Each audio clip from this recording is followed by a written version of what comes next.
شيع المئات من أبناء محافظة ذمار عصر اليوم الأحد جثمان شقيق الشهيد أمين ناصر الظبياني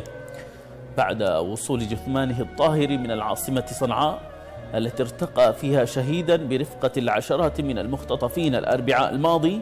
أثناء وضعهم دروعا بشرية في مقر معسكر الشرطة العسكرية. وكان أخي الشهيد أمين الظبياني قد اختطف من مقر عمله يوم 7 أغسطس الماضي، وتعرض للتعذيب الوحشي الجسدي والنفسي من قبل عناصر ميليشيا الموت والإرهاب الحوثية في قسم علاية قبل أن يتم نقله إلى السجن المركزي، والذي تعرض في وقت لاحق للاقتحام ليتم نقلهم مرة أخرى إلى مقر معسكر الشرطة العسكرية. وتؤكد هذه الجريمة السلوك الهمجي والوحشي للميليشيا الحوثية ورغبتها في قتل اليمنيين وتعريضهم للخطر والموت واستخدامهم دروعا بشرية. وتعرض مقر الشرطة العسكرية الذي تسيطر عليه ميليشيا الحوثي الانقلابية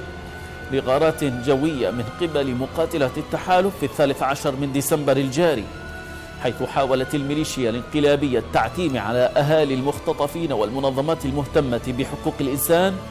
بغية إخفاء جريمتها الشنعاء في استخدام المدنيين دروعا بشرية في مخالفة صارخة للأعراف والأديان والقوانين المحلية والدولية. هذا وعمدت ميليشيا الحوثي الانقلابية منذ بداية حربها على اليمنيين قبل 3 سنوات إلى اختطاف عشرات الآلاف من المدنيين واستخدامهم دروعا بشرية، إضافة إلى رفضها الإفراج عنهم إلا بصفقات تبادل لأسراها الذين ألقي القبض عليهم في جبهات القتال ضد اليمنيين ودولته. وفي 18 سبتمبر أيلول 2015 كان شقيقي أحمد الظبياني قد ارتقى هو الآخر شهيدا بجبهة المضارب أيدات الراب بمأرب شرق البلاد، وهو يتصدى لعدوان الميليشيا الانقلابية.